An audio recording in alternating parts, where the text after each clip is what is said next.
시간 경건한 마음으로 2024년 1월 14일 주일 예배를 하나님 앞에 올려드리겠습니다. 내가 산을 향하여 눈을 들리라. 나의 도움이 어디서 올까? 나의 도움은 천지를 지으신 여호와에게서로다. 아멘.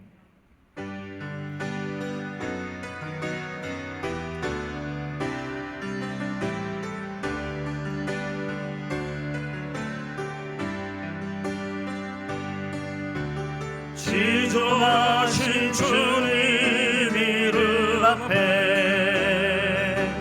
모두 무릎 꿇고 다 경배해. 거룩하신 주님 보좌 앞에 엎드려 전하세.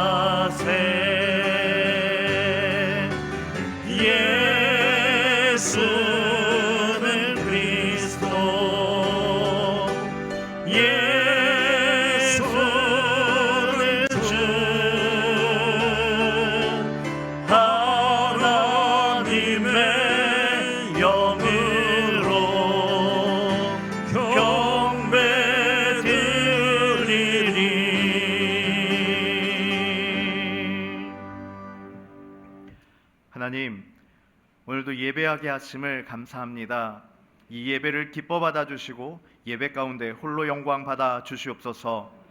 오늘도 소망의 모든 성도들에게 예배하는 선한 마음을 주셔서 신령과 진정으로 예배하는 그러한 복된 예배가 될 수 있도록 인도하여 주시옵소서. 우리가 하나님 은혜에 힘입어 마음을 다하여 이 시간 하나님께 나아갑니다. 긍휼히 여겨 주시옵소서. 주어진 말씀이 은혜가 되게 하시고 그 말씀이 힘이 되고 길이 되어서 말씀 따라 살아가는 한 주간의 삶이 되도록 우리의 마음과 생각을 주장하여 주시옵소서. 이 시간 임재하셔서 영광 받으실 하나님을 찬양합니다. 감사드리며 예수님 이름으로 기도합니다. 아멘.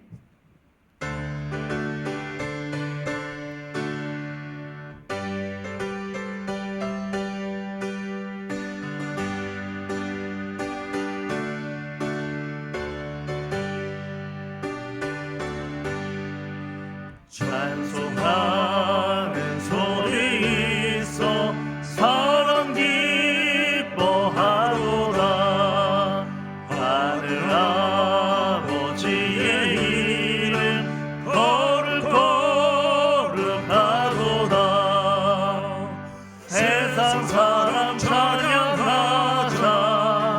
거룩하신 하나님께 할렐루야 할렐루야 할렐루야 아멘.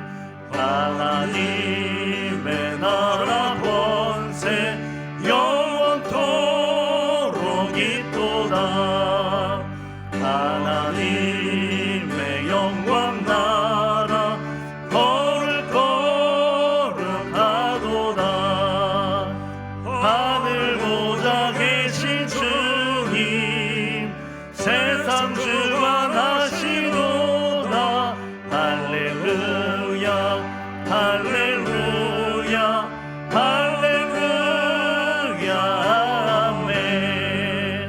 하나님의 크신 섭리 그 뜻대로 되도다. 우리 아버지의 뜻은 거룩하도다. 주여 속히 임하셔서 기쁜 날을 주옵소서. 할렐루야 할렐루야 할렐루야 아멘.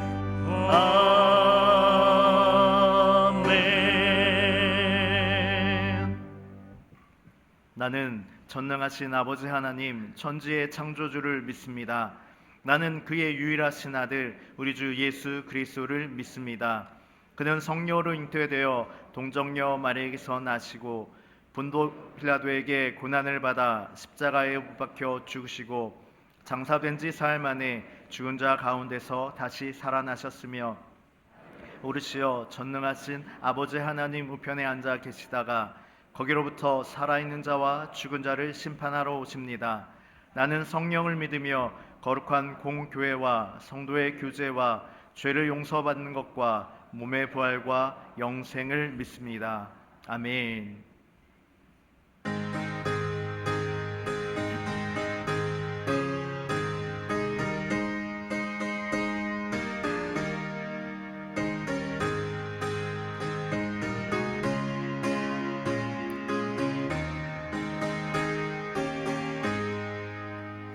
예수 십자가에 흘린 피로써 그대는 씻기어 있는가.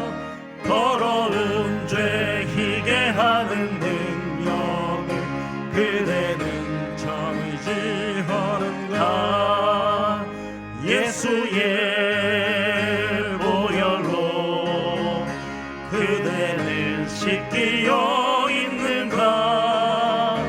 마음속에 여러 가지 죄악이 깨끗이 씻기어 있는가. 주 예수와 밤낮으로 늘 함께 그대는 행동을 하는가. 아무 때나 어디서나 그대는 십자가 붙들고 있는가. 예수의 보혈로 그대는 씻기어 있는가. 마음속에 여러 가지 죄악이 깨끗이 씻기어 있는가. 주님 예수 다시 올 때 그대는 영접할 예복이 있는가. 그대 몸은 거룩한 곳 천국에 들어갈 준비가 됐는가. 예수의 보혈로 그대는 씻기어 있는가. 마음속에 여러 가지 죄악이 깨끗이 씻기어 있는가. 모든 죄에 더러워진 예복을 주 앞에 지금 다 벗어서 샘물같이 솟아나는 보혈로 눈보다 더 이게 씻으라. 예수의 보혈로 그대는 씻기어 있는가. 마음속에 여러 가지 죄악이 깨끗이 씻기어 있는가.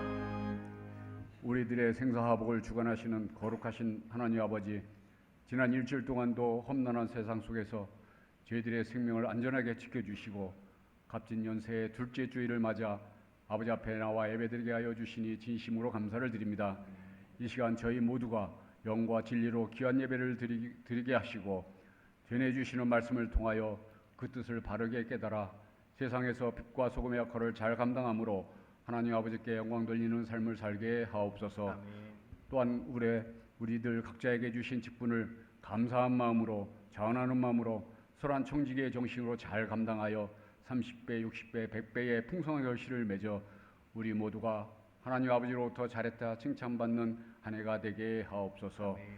세상의 모든 일의 주권자이신 하나님 아버지, 지난 한 해 동안 전 세계적으로 전쟁과 테러, 분쟁, 자연재해와 각종 사건 사고로 인하여 소중한 생명들이 많이 희생되었습니다. 여러 사유로 사랑하는 가족들을 잃고 소중한 재산 피해를 입은 이들에게 위로를 베푸시어 아픈 상처가 치유되기를 소망합니다. 특별히 세계 모든 이들에게 긍휼을 베푸시사 아직 끝나지 않은 전쟁이 속히 종식되게 도와주시고 값진 올 한 해는 모든 인류가 서로 사랑하며 서로 존중하는 마음을 갖게 하시어 서로 간 대화와 이해 속에 협력함으로 전 세계의 평화가 정착되는 한 해가 되게 하옵소서. 자비로우신 하나님 아버지, 우리 대한민국을 위하여 기도합니다. 최근 남북한 간의 안보가 여러모로 위협을 받고 있습니다. 이런 위기를 서로 간 신뢰 속에 지혜롭고 슬기롭게 대처하여 더 이상 적재적 극한 상황으로 악화되지 않도록 도와주시고 궁극적 목표인 평화 통일이 조속히 임하도록 선하게 인도하여 주시옵소서. 아멘. 국내적으로는 지난 한 해 정치, 경제, 사회, 문화 등 모든 분야에서 너무나 어려웠던 시기였습니다. 올 한 해는 모든 정치 지도자들이 하나님을 경외함으로 하나님의 말씀과 뜻을 바로 알고 깨달아 정치가 국민들에게 희망과 믿음을 주게 하시고 경제는 회복되어 서민들의 삶이 좀 더 넉넉해지며 대한민국호가 다시 한번 재도약의 계기를 마련하는 한 해가 되게 하옵소서. 또한 머지않은 시기에 닥쳐올 우리나라 인구 소멸의 위기를 극복하기 위하여 아이들을 양육하기 좋은 복지 정책이 조기에 구축되어 인구 소멸을 예방할 수 있도록 지혜를 허락하여 주옵소서. 사랑이 많으신 하나님 아버지, 우리 교회를 위하여 기도합니다. 올해 우리에게 주신 사도행전의 역사를 이어가자라는 표어와 실천 목표인 모이기를 힘쓰고 성령의 능력으로 복음을 전파하고 건강한 교회를 세워가며 성도의 기본 임무에 충실하여 사도행전 29장을 우리 모두의 손으로 써갈 수 있는 역사를 만드는 복된 한 해가 되게 하옵소서. 또한 오늘 오후에 있을 예결산 공동회의가 하나님 아버지께서 베풀어 주신 은혜 가운데 잘 시행될 수 있도록 선하게 인도하여 주옵소서. 이제 아버지의 귀한 말씀을 듣습니다. 말씀을 듣는 우리들의 귀와 마음의 문을 열어주시어서 경청하여 들음으로 올바르게 깨닫게 하시고 우리들은 나에게 주시는 말씀으로 아멘으로 화답하여 그 말씀을 마음판에 새겨 생활 속에서 실천하며 살아가므로 하나님 아버지께 영광 돌리게 하옵소서.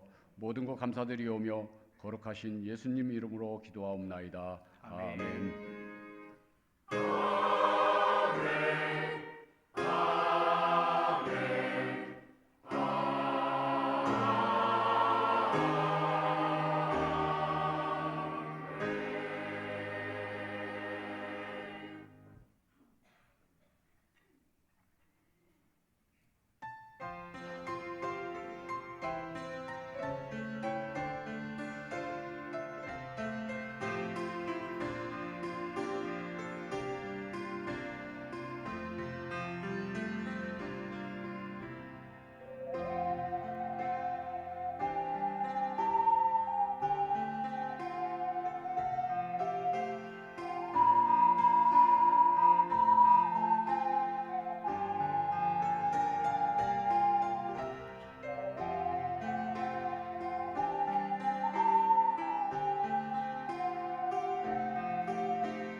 기도하겠습니다.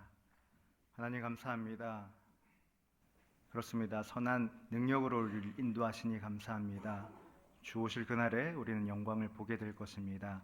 그 모든 것에 감사하여서 이 시간 우리의 시간과 우리의 마음과 또한 예물을 올려드립니다. 하나님 기뻐 받아주시고 하나님 영광 중에 이 모든 것들이 사용되게 인도하여 주시옵소서. 그래서 우리의 모든 것이 하나님의 것이라는 그러한 고백으로 주님의 것을 구별하여 드립니다. 주님 기뻐 받아주시고 언제나 우리의 쓸 것을 채우시는 하나님을 기대하며 그 하나님께 감사하며 나아간 우리 삶이 될 수 있도록 인도하여 주시옵소서. 각종 감사의 제목으로 하나님 앞에 나아갑니다. 감사의 제목들이 더하여지게 하시고 어떤 상황 가운데서도 특별히 그럼에도 불구하고 감사할 수 있는 우리의 신앙이 될 수 있도록 우리의 마음을 붙잡아 주시옵소서. 또한 귀한 하나님의 복음이 하나님의 나라가 확장되게 하여서 선교의 예물을 올려드립니다. 그 예물이 쓰인 곳에 또 귀한 우리 선교사님들의 그 많은 일들을 통하여서 하나님 나라가 확장되어지며 그리고 주님의 복음이 널리 전파되어지는 역사가 있게 하여 주시옵소서. 하나님의 교회를 이루고 있는 귀한 우리 모든 지체들을 기억하여 주셔서 우리의 몸과 마음과 우리의 시간과 우리의 모든 것 올려드리는 이 귀한 모든 것들을 하나님 흠양하여 주시고 하나님 홀로 이 시간 영광 받아 주시옵소서. 함께 하시는 좋으신 주님을 찬양합니다. 감사드리며 예수님 이름으로 기도합니다. 아멘.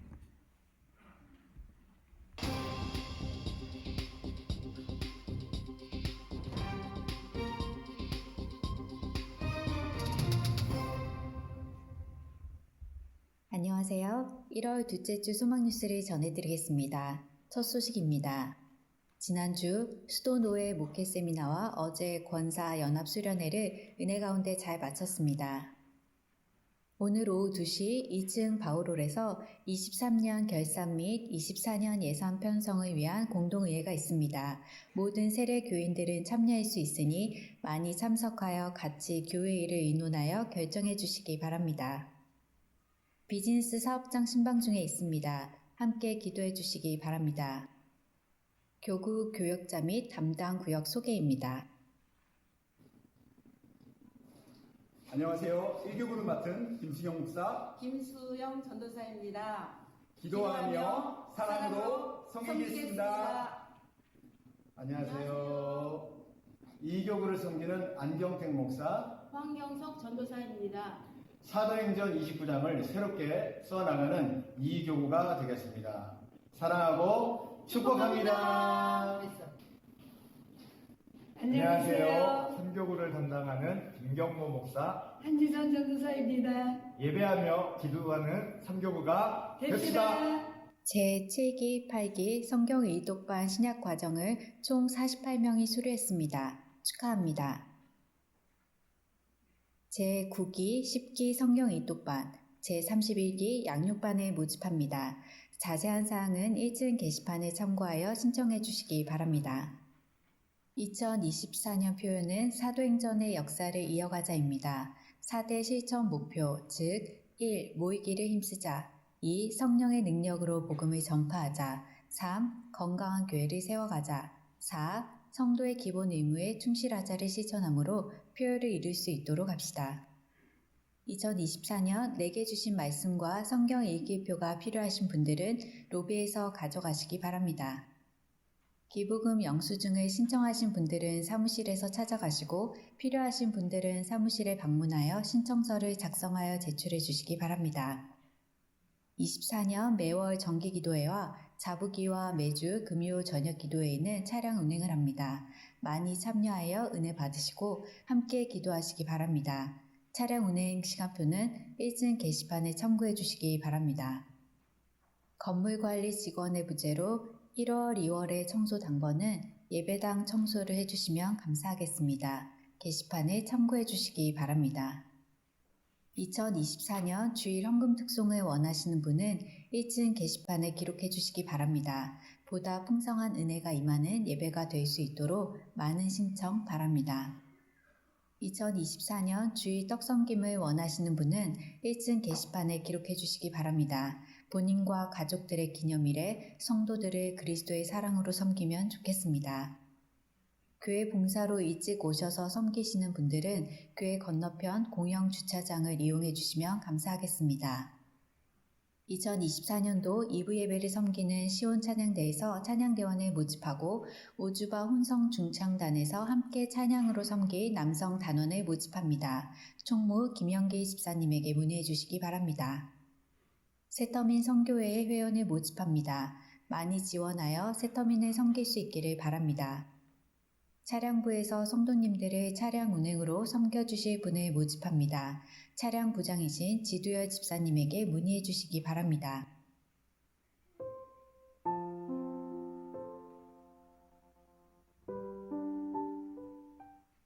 오늘 하루도 예배 가운데 큰 은혜 받으시고 24년도 사도행전 강해를 통해 말씀을 듣고 은혜 받는 한 해 되시기 바랍니다. 감사합니다.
여러분들 추보를 잘 확인을 하시고 주보가 조금 바뀌었습니다. 이 교회 행사도 좀 바뀌었고, 그 다음에 칼럼란도 이렇게 좀 있고, 그 다음에 설교 요약도 조금 줄여드렸습니다. 이렇게 만든 거는 이제 주보를 좀 전도지로 활용을 했으면 좋겠다 이런 바람으로 약간 수정 보완을 했으니까 여러분들이 그렇게 이해를 하시고 이것으로 전도지로 많이 활용을 해서 전도하시면 좋겠습니다. 오늘 오후 2시 이청 바울홀에서 23년 결산과 그리고 24년 예산을 위한 공동의회가 있습니다. 세례를 받으신 분들은 다 참여할 수 있으므로 모든 세례교인들은 참여해서 공동의회에서 여러분들이 좋은 결정을 해 주시고 그 결정에 따라서 24년이 진행되도록 해주시면 감사하겠습니다. 그리고 새트민 선교회 회원을 모집한다라고 광고를 드렸습니다. 이 새트민 선교회는 이북 탈북민들을 위한 그런 선교회입니다. 예를 들어서 이북에 계신 분이 탈북을 해서 남한으로 오셨다 그러면 남한에서 이제 하나원에서 교육을 잘 받고 그리고 이소하게 되면 각 지역으로 이렇게 배치가 되는데 시흥 쪽으로 배치가 되는 분들이 있습니다. 그런데 그런 분이 있을 때 각 교회나 아니면 지역 단체에서 그런 분들을 그 지역에 잘 정착할 수 있도록 도와주는 그런 모임이 있습니다. 그런 도와주는 그룹이 있는데 그렇게 그 사람들이 이 지역에서 이 사회에서 잘 정착해서 행복하게 살 수 있도록 도와주는 역할을 우리 교회의 새트민 선교회가 하도록 그렇게 생각을 해서 이 선교회를 조직하게 되었던 것입니다. 지금도 새트민 2분 정도를 우리 교회에서 지금 정착을 위해서 도와주고 있다고 얘기는 들었고요. 이제 본격적으로 이런 새트민 선교회를 만들어서 그런 분들에 의해서 그분들이 잘 정착을 하고 정착을 하는데 6개월 동안 교회에서 도와줘야 됩니다. 만약에 한 사람이 우리 교회에 배정이 되었다 그러면 그 사람을 안착시키는데 정착시키는데 필요한 교육을 새트민 선교 회원들이 받고 그 교육을 받은 대로 6개월 동안 그 사람들을 잘 섬겨서 그리고 그 사람들에게 전도함으로 우리 교회에 모시고 나와서 그들이 같이 예배를 드리고 그리고 복음으로 재무장을 해서 또 다른 그런 탈북민들을 전도할 수 있도록 이런 단계까지 우리가 교육과 훈련을 시키는 그런 단체가 새트민 선교회입니다. 여러분들 많이 관심이 있는 분들 참여해서 함께 이 일들을 잘 하시면 좋겠습니다. 예산은 교회에서 편성이 되어 있습니다. 그래서 한 사람이 탈북민 한 사람을 정착시키는데 6개월 걸린다 그랬잖아요.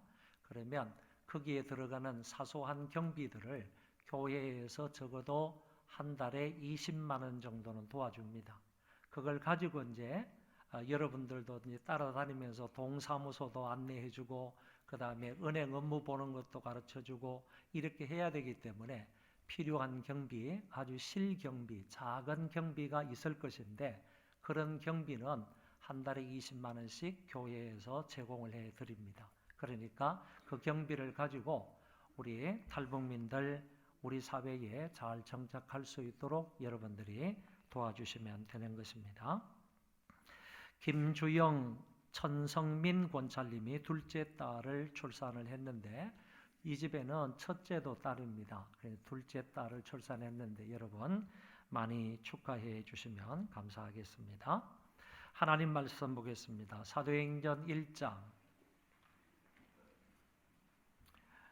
1절 2절의 말씀입니다. 사도행전 1장 1절 2절 말씀을 제가 봉독하겠습니다. 데오빌로여 내가 먼저 쓴 글에는 무릇 예수께서 행하시며 가르치시기를 시작하심부터 그가 택하신 사도들에게 성령으로 명하시고 성천하신 날까지의 일을 기록하였노라. 아멘. 이제부터 시작을 해서 올 1년 동안은 우리가 매주일마다 사도행전의 말씀을 살펴보므로 은혜를 받고자 합니다. 그래서 오늘은 사도행전 전체의 내용을 아주 간단하게 일목요연하게 살펴보기를 원하는데, 그래서 오늘 제목은 사도행전의 서론이라 이렇게 잡았습니다. 사도행전의 서론을 우리가 좀 알고 있으면 사도행전 전체의 내용을 이해하는데 훨씬 이롭기 때문에 이 한 시간을 통해서는 사도행전 전반적인 내용을 아주 간략하게 서론격으로 말씀을 드리도록 하겠습니다. 앞에 PPT를 만들었으니까 여러분들이 앞을 보시면 되겠습니다.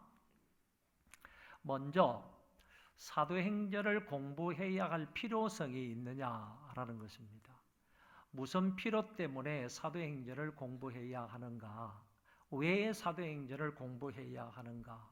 세 가지 이유를 제가 말씀을 드립니다. 먼저는 복음서와 서신서 간의 연결점을 찾을 수 있기 때문이다.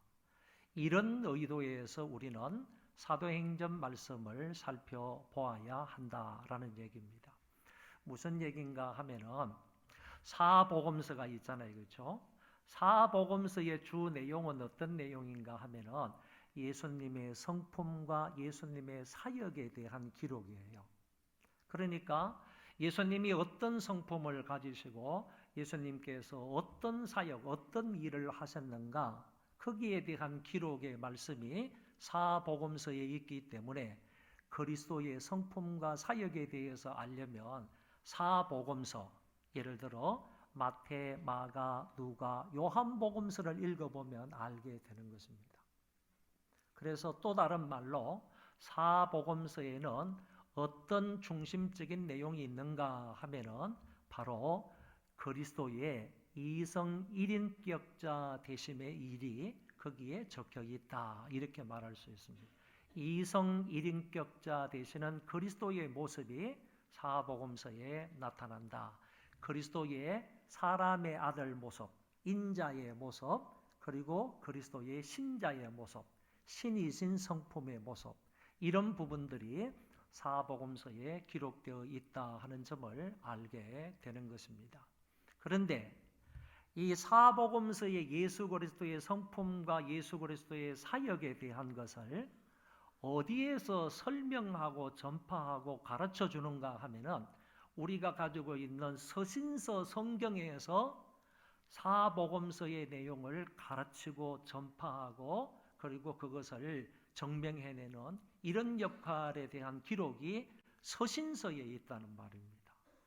달리 말하면 사복음서의 내용을 좀 더 설명해 주는 부분이 서신서의 내용이다, 이렇게 생각하시면 되는 겁니다. 그런데 보면 사도행전은 왜 우리가 공부해야 되느냐라고 말한다면 여기 사복음서와 서신서 사이에 연결점을 찾아야 되는데, 연결점을 찾기 위해서는 반드시 어디에 나와 있는 부분의 내용을 알아야 되는가 하면은 그게 바로 사도행전이라는 겁니다. 그래서 사도행전 안에 사도 바울의 13개의 서신이 나오게 된 배경이 다 있는 거예요. 예를 들면 갈라디아서 성경이 언제 어느 때쯤 쓰여서 무슨 내용으로 쓰여졌는지, 그 내용으로 쓸 수밖에 없었는지, 그런 이유와 배경에 대해서 알려면 사복음서 보아서는 알 수가 없거든요.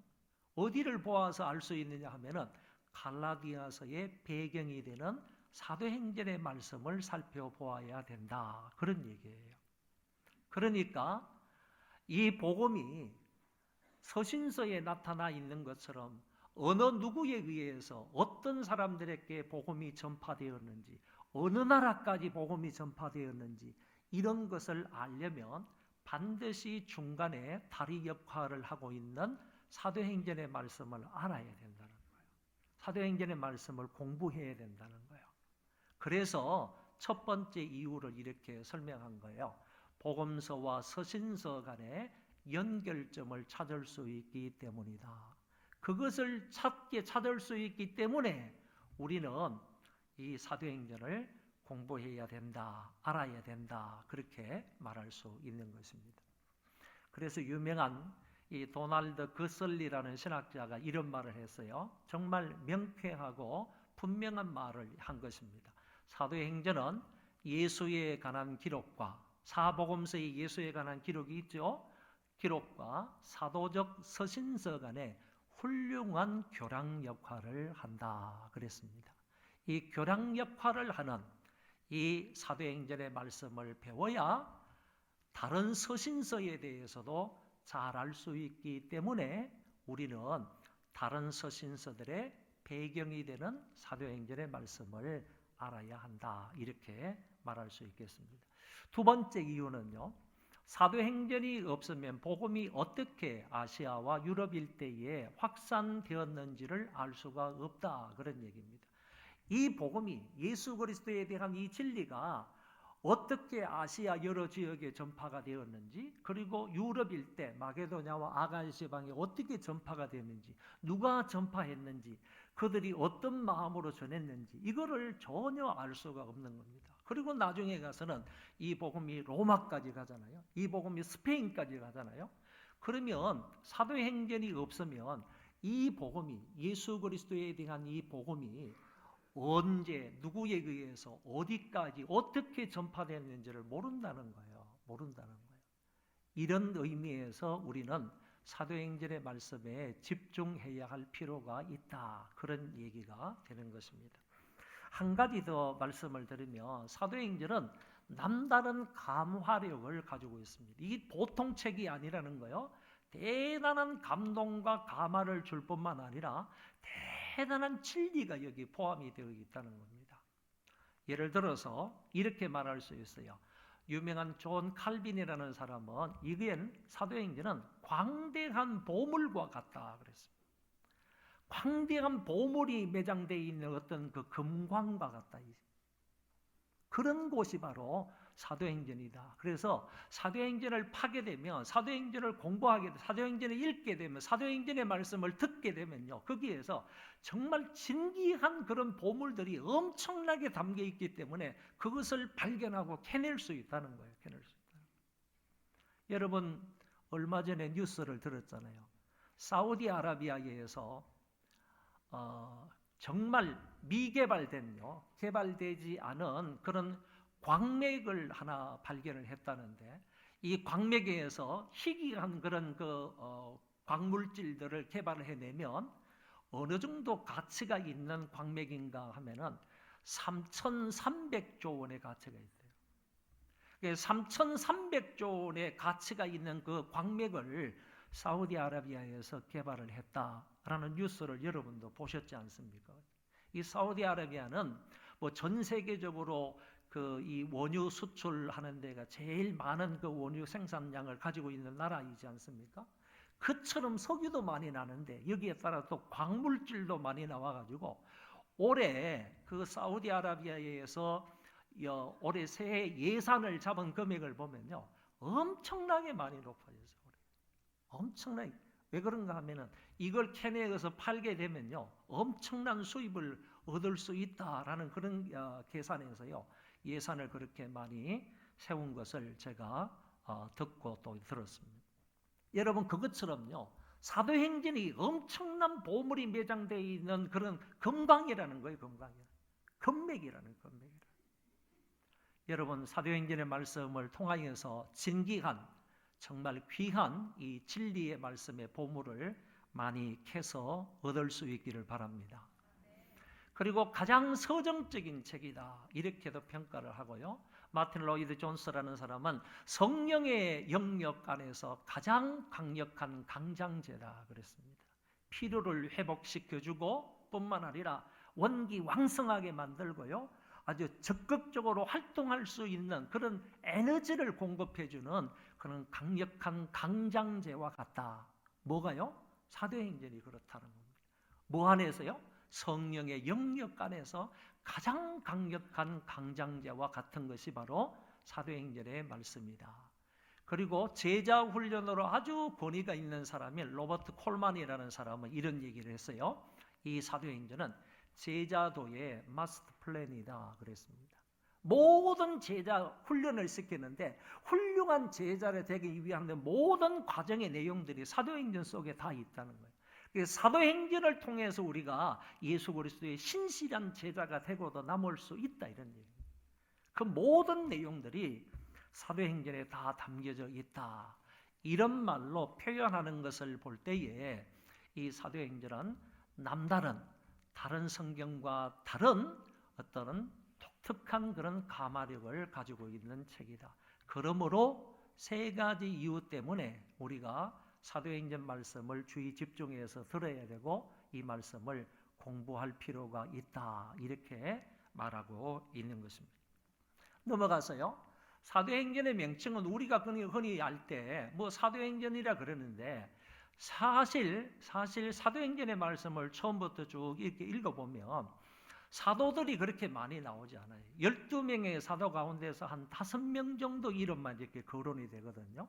예를 들면 베드로, 요한, 바나바, 그리고 야고보, 그리고 바울 이런 정도의 사람들만 이렇게 이름이 기록되어 있지. 그리고 이런 사람 정도의 역할만 성경에 나오지 다른 사도들이 그 역할이나 사명이나 이런 것이 안 나온단 말이죠.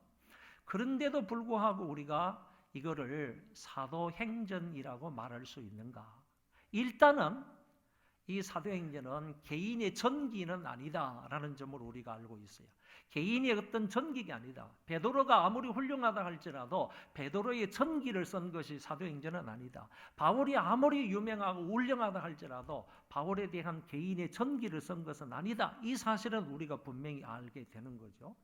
개인에 대한 전기는 아닌데 그렇다 할지라도 사도들이 가가지고 역할했던 것을 기록해 놓은 사도행전이라고 말할 수 있겠는가?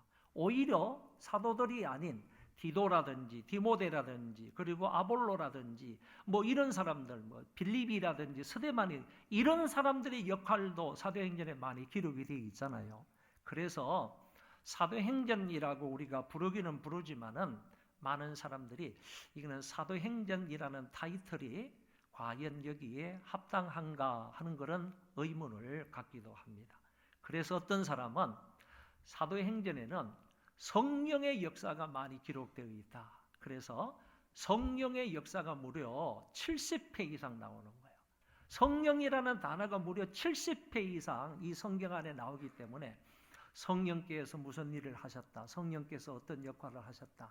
이런 부분에 관한 기록이 많기 때문에 사도행전이라고 부르기보다는 오히려 성령행전이라고 말해야 하지 않는가 이렇게도 말하는 사람이 있습니다.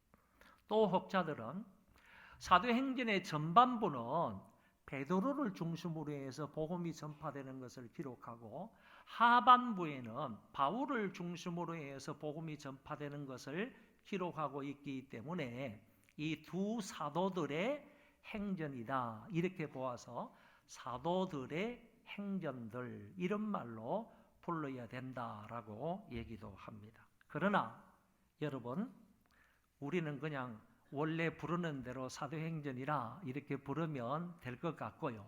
이런 점들이 있다 하는 점만 여러분들이 기억을 하시면 좋겠습니다. 그러면 사도행전의 저자는 누구냐? 누가 이 사도행전을 썼느냐라는 것이죠. 우리는 누가가 사도행전을 썼다 이렇게 알고 있습니다. 사도행전 1장 1절을 우리가 읽었는데 이 말씀에 보면 이렇게 되어 있어요. 데오빌로여 내가 먼저 쓴 글에는 잘 들어보세요. 데오빌로는 이 서신을 받는 그 수신자입니다. 이 편지를 받는 수신자예요. 데오빌로여 내가 먼저 쓴 글에는 사도행전이니까 사도행전 이전에 먼저 쓴 글이 있다는 거죠. 그렇게 말하는 거예요. 데오빌로여 나는 누군지 몰라요 지금 모르는데 내가 먼저 쓴 글에는 이러이러한 내용으로 너에게 써서 보냈다 이 얘기를 하는 거죠. 사도행전이 그렇게 되어 있는 반면에 누가복음 1장 1절에서 4절에 보면 이렇게 나와요. 나도 데오빌로 각하에게 차례대로 써 보내는 것이 좋은 줄 알았다라고 하면서 수신자가 똑같이 나오는 것을 볼 수 있어요. 역시 누가복음 1장에서도 나도 데오빌로 각하에게 차례대로 순서적으로 써서 보내는 것이 옳은 줄 알았다. 이렇게 말하는데 여기에도 내가라는 말이 나오잖아요. 내가라는 말이 나오고 데오빌로 각하라는 말이 나오는 거예요.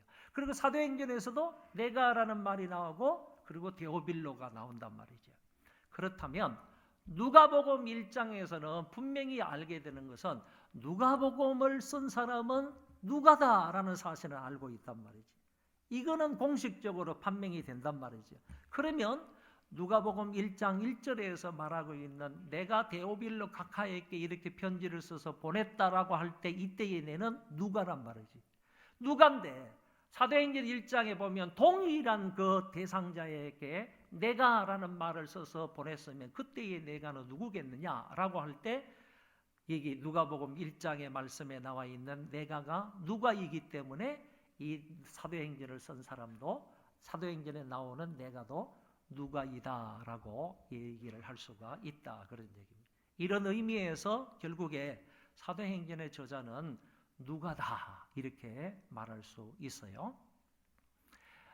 이런 내용은 2세기 중엽부터 다시 말해서 AD 한 150년대부터 시작해서 전통적으로 사도행전의 저자는 누가이다 이렇게 전해져 오고 있는 것입니다. 그리고 또 한 가지 알 수 있는 것은요.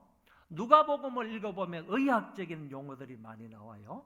그러니까 의사들만 쓸 수 있는 그런 전문 용어들이 누가복음에 많이 나와요. 그런데 똑같은 그런 의미의 단어들이 사도행전에도 많이 나온다는 거예요. 그래서 이것을 쓸만한 사람은 누가복음이나 사도행전을 쓸만한 사람은 의학적인 지식이 충분히 있는 사람일 거다. 이렇게 생각을 한단 말이죠. 역시 의사는 누가는 의사로 알려졌어요. 그렇기 때문에 누가인 것은 분명하겠다. 이렇게 얘기하는 사람도 있습니다. 그래서 사도행전의 저자는 누가라고 보고요. 이 사람은 역사가이고 외교가이고 의사이고 그리고 신학자이고 복음을 전하는 사람이다. 이렇게 정리할 수 있겠습니다. 이 사도행전이 언제 어디에서 쓰여지는가 하면은 간단하게 말씀을 드리면요. 사도행전의 내용을 쭉 다 살펴보니까 사도 바울이 죽는다는 내용, 사도 바울이 순교한다는 내용이 사도행전에 나타나지 않는 거예요. 그런데 사도 바울이 순교한 연도는 분명하거든요. AD 67년에 로마의 오스티안 거리에서 목베임을 당하여서 순교를 한단 말이에요. 이거는 역사적인 사실이에요. 그렇기 때문에 그 사도 바울의 순교하는 장면이나 이런 것이 사도행전에는 나타나지 않기 때문에 적어도 사도행전을 기록하려면 AD 67년 이전일 것이다. 67년 이전일 것이다. 왜냐하면 바울의 순교 장면이 거기에 기록되어 있지 않기 때문에 67년 이전일 것이다 라고 생각할 수 있어요. 그리고 이와 같은 역사적인 기록물이기 때문에 사도행전은 분명히 네로 황제의 기독교인들을 아주 극하게 핍박을 했던 기독교인들을 싸그리 다 잡아가지고 죽이려고 했던 그 네로 황제의 핍박에 대한 기사는 분명히 역사가들에게서 조금이라도 기록이 되었을 것인데 사도행전 전체를 살펴보아도 네로 황제의 기독교인 핍박에 관한 기사가 나오지를 않는다는 거예요. 그런데 네로가 기독교인을 핍박하기 시작한 그 연도가 역사적으로 분명하거든요. AD 64년입니다. 그렇다면 64년 이전에 기록이 되었을 것이다. 이렇게 해서 추정을 해 갔더니 학자들이 AD 61년이나 62년경에 누가가 사도행전을 기록하였을 것이다. 이렇게 결론이 나온 것입니다. 그리고 어디에서 기록했을 건가? 이거를 또 사도행전의 말씀을 쭉 보니까 앞부분에는 이런 기사가 많이 안 나오는데 뒷부분에 가서 보니까요. 로마의 정치라든지 로마의 길이라든지 로마의 이런 그 정치 이런 것들에 대해서 너무 상세하게 성경에 기록이 되어 있는 거예요. 사도행전 끝부분에 가니까.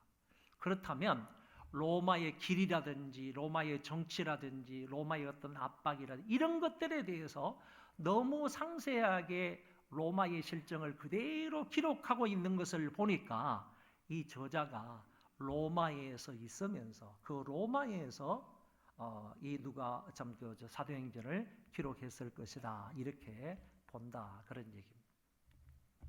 그 다음에 사도행전을 쓴 주 목적이 있는데요.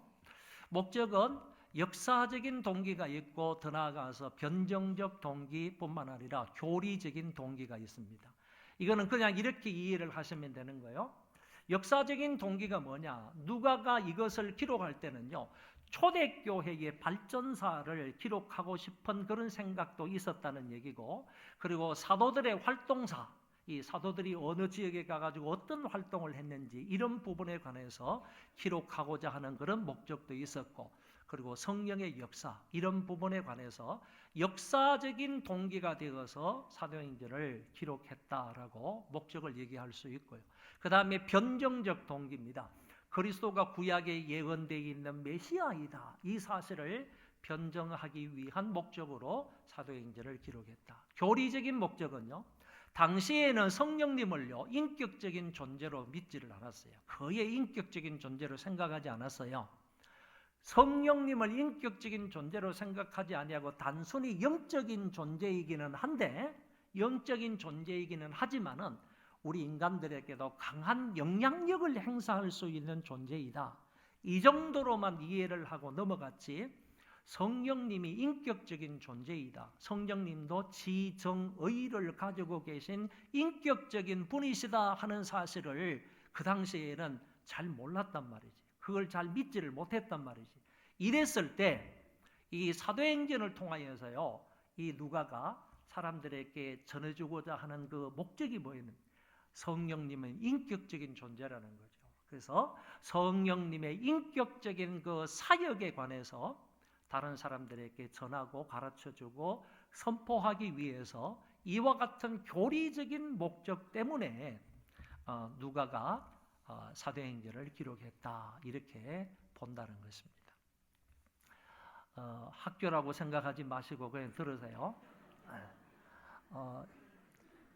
저는 이제 교회가 학교가 돼야 된다는 생각을 갖고 있는데 여러분 이 학교가 아니고 지금 주일 낮 예배 시간입니다. 오늘 첫 시간이라서 이게 뭐 서론이라서 좀 딱딱하지 다음 시간이 되면 조금 더 부드러워질 거예요. 그렇죠? 조금 뭐 듣기 어려운 그런 말이 있더라도 여러분 그냥 애써서 들으려고 하면요 들릴 때가 있을 거예요. 그렇죠? 어떤 유명한 신학자가 강의를 했는데요. 그 교수님의 강의를 들으면요 모르고 강의를 듣기 시작을 했다가 3학년 졸업할 때쯤 되면 그때쯤 이게 무슨 소린가 조금 들린다고 하더라고요. 그런 정도 아니잖아요. 그렇죠? 아니니까 이제 뭐 8번까지만 하면 되니까 다 끝나게 조금 더 기다리고 참고 계시기 바랍니다. 사도행전에는 특징이 있어요. 기독교 최초의 사건들이 많이 나와요. 여기 보면요. 여기 보세요. 보궐선거. 최초의 보궐선거가요. 여기 나온다니까. 여기 나오는데 가룟 유다가 배반하고 목매고 죽어서 자살해서 죽었잖아요. 그래서 그 가룟 유다를 대신해서 보궐선거, 그러니까 12사도, 11사도의 수에 가입시키기 위해서 보궐선거를 해가지고 마띠아라는 사람을 선택해가지고 그 사람을 11사도의 수에 가입시키는 것을 볼 수 있어요. 최초의 보궐선거가 나오고요.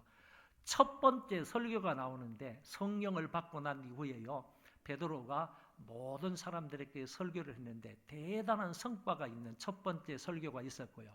그리고 첫 번째 집단 회개가 일어났습니다.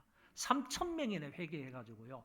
예수를 믿고 교회에 가입하는 이런 역사가 일어나게 된 것. 그 다음에 첫 번째 핍박도 나타납니다. 이때 정치 지도자들이 자기들끼리 단합을 해가지고요. 기독교를 공격하고 기독교를 핍박하는 이런 첫 번째 핍박도 일어나고요.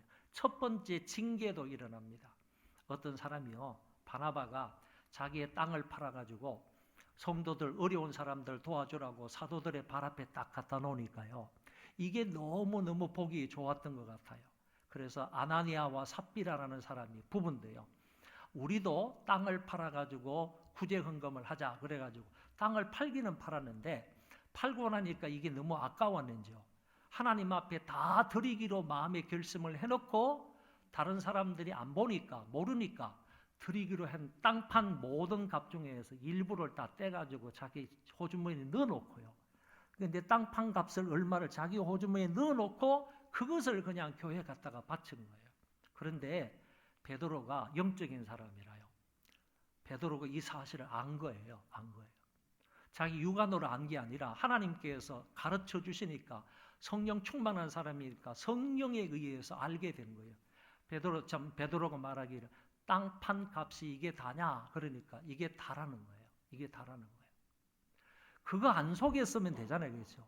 내가 이만큼 드리기로 했는데 땅을 팔아보니까 이만큼이 돼가지고 요만큼은 좀 쓸만한 것을 좀 두었습니다. 솔직히 이렇게 말했으면 죽지는 않았을 텐데 이 사람은요.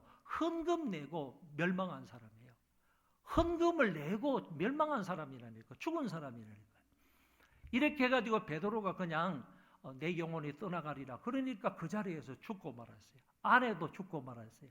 한날 한시에요. 부부가 다 죽었단 말이지. 첫 징계의 사건이 사도행전에 나오는 거예요. 왜 그랬는지, 왜 그렇게 모질다고 생각될 정도로 하나님이 그렇게 하셨는지 그 이유에 관해서는 그때 본문에 가서 우리가 살펴보고요. 그리고 첫 번째 7 집사도 여기에 나옵니다. 그리고 평신도의 첫 설교가 나옵니다. 서대반 집사님이 공회원들 앞에서 멋지게 설교하는 장면. 서대반도 그래요. 서대반도요. 멋지게 설교 한번 하고 돌에 맞아서 순교한 사람이에요. 설교 한번 멋지게 잘했어요. 우리가 신학교 다닐 때 설교학을 공부할 때 그 본문을 가지고 공부했다고요. 그러니까 그 정도로 정말 샘플이 되는 멋진 그런 설교를 했던 집사님이었는데 그 집사님이 한 번 설교하고 그 설교 때문에 돌에 맞아서 순교했단 말이죠. 그런 모습이 여기에 나오고 그리고 첫 이방인의 회심도 나옵니다. 고넬료의 가정이 첫 번째 회심에서 모두 다 성령을 받고요. 그리고 방언으로 찬송하고 노래하는 이런 대역사가 일어난 기록도 나타나고 있습니다. 최초의 기독교에 일어난 어떤 사건들, 제일 먼저 일어난 교회에서 일어난 일, 이런 부분에 관해서 적혀 있다. 이런 특징들이 있는 성경이 바로 사도행전이다. 그런 얘기고 성령을 강조한다고 그랬어요. 아까도 말씀을 드렸어요. 70회 이상이나 강조를 하고 있고요. 증거 혹은 정인이라는 말이 상당히 많이 나옵니다. 이때의 정인이라는 말 속에는요. 순교라는 말이 포함되어 있다고 그랬어요. 한번 따라할까요? 순교. 그러니까 진짜 정인의 역할을 하려면 순교를 각오해야 된다는 거예요. 그러니까 이 사람들은 초대교회 성도들은요. 예수 그리스도를 전하기 위해서 예수 그리스도가 구세주이고 메시아이고 하나님의 아들이다라는 사실을 정인이 되어서 증거하기 위해서는요. 자기의 목숨까지 내놓았다 그런 얘기. 그래서 사도행전에 나오는 증거나 정인이라는 말이 나오면 그 속에 순교라는 말이 포함되어 있다. 항상 이것을 저와 여러분들이 생각을 해야 돼요. 그 사람들은 보통 정인으로 나선 거 아니에요. 그냥 법정에 가가지고 내가 거짓말하지 않으면 내가 사실만을 말할 것이면 이거 선서하는 정도가 아니라는 거죠. 목숨을 내놓고 정인의 역할을 감당하는 거예요. 그런 특징이 있는 것이 바로 사도행전이다라는 것이고요.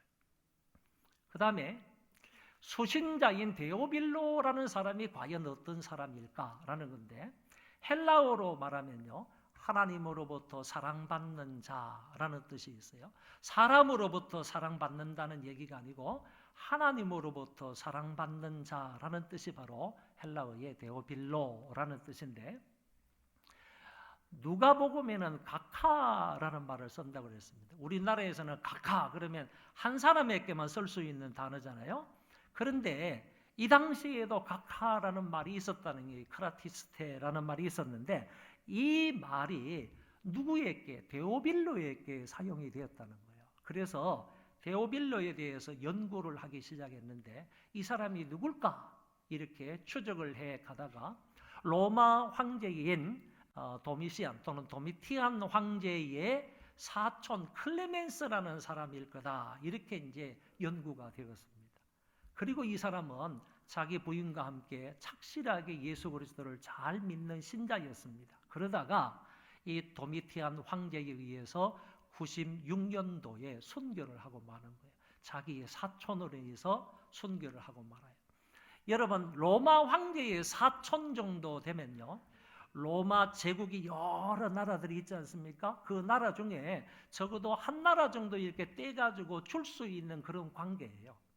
한 나라에 너 저 나라의 총독이 되라든지 아니면 뭐 대통령, 요새 말로 하면 대통령이 되라, 이 정도의 그 권세를 누릴 수 있는 사람 정도가 된다, 그런 얘기입니다. 황제의 사촌 정도 되면. 그것도 안 되면요, 로마 원로원 중에 한 명 정도는 충분히 될 수 있는 그런 높은 사람일 거다, 이렇게 생각할 수 있는 것입니다.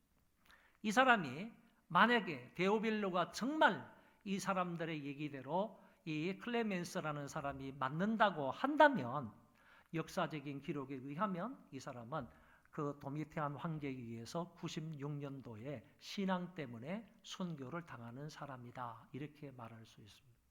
A.T. 로버트슨이라는 사람이 이렇게 얘기했어요. 이 사람은 상당한 지위가 있었을 것이고 아울러서요, 부가 있었을 것이다, 돈도 많았을 것이다 라고 얘기하면서 누가가 누가복음을 쓰고 이어서 사도행전을 썼는데 전체 다 몇 장인가 하면은 52장이에요. 오늘 우리로 말하면 누가복음 24장하고 그 사도행전 28장이니까 전체 58장이에요. 이 58장을 썼을 때 이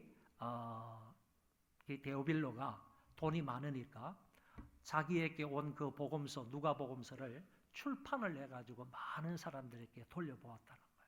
그 출판 비용을 이 데오빌로가 다 감당했다는 거예요. 사도행전 출판 비용도 역시 데오빌로가 다 감당했다는 거예요. 요새도요, 책 한 권 내면 그 출판 비용이 만만치 않았을 텐데 이 당시에는요, 책을 낸다는 것 자체가 어려운 시대예요.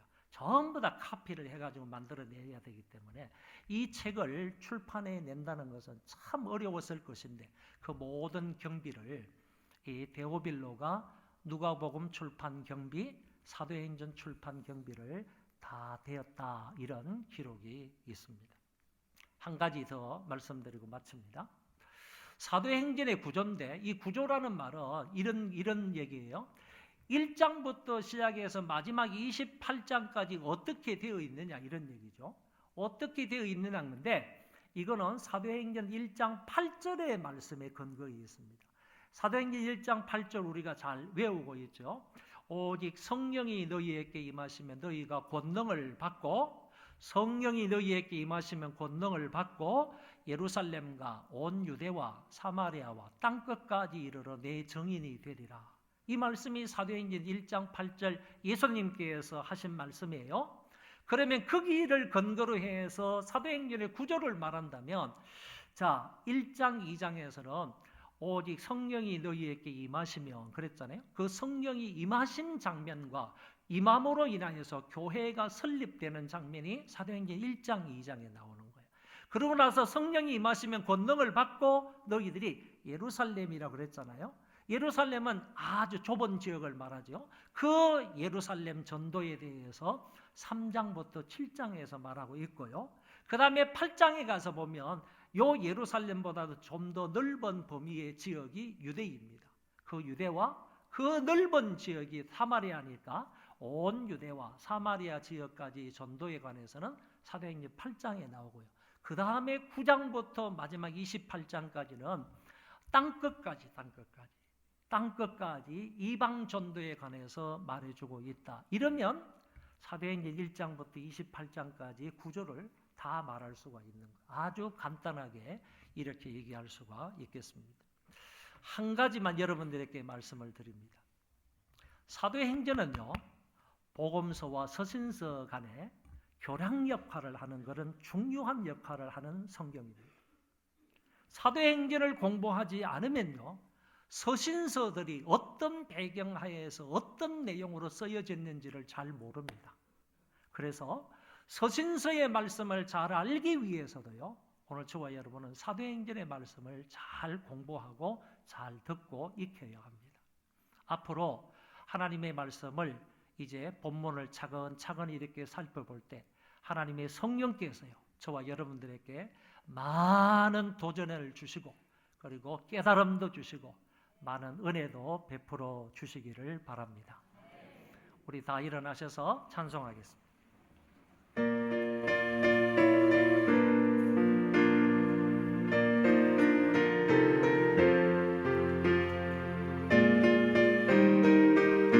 절 4절만 하겠습니다. 빈들의 마른 풀같이 시들은 나의 영혼 주님의 약속한 성령 간절히 기다리네 가물어 내 마른 땅에 단비를 내리시던 성령의 낭비를 부어 새 생명 주옵소서 참되신 사랑의 언약 어길 수 있사오랴 오늘의 헛주파는 예 주실 줄 믿습니다.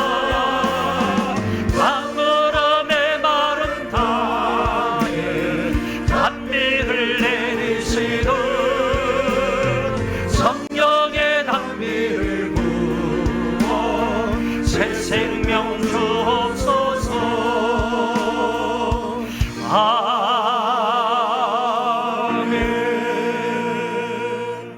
교회의 머리가 되셔서 우리를 영원토록 통치하시는 주 예수 그리스도의 은혜와 아버지 하나님의 만극하신 그 사랑하심과 성령님의 교통하심이 오늘 모여서 예배를 드리고 돌아가는 심령들 위에와 저의 자손만대 위에와 세계에 흩어져서 믿음을 지키며 아울러 고통과 여러 가지 슬픔과 고난 중에 있는 하나님의 모든 권속들 머리 위에 이제로부터 영원토록 함께 있을지어다.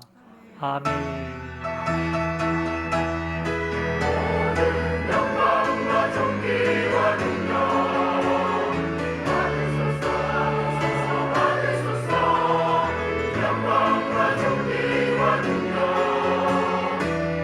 아버지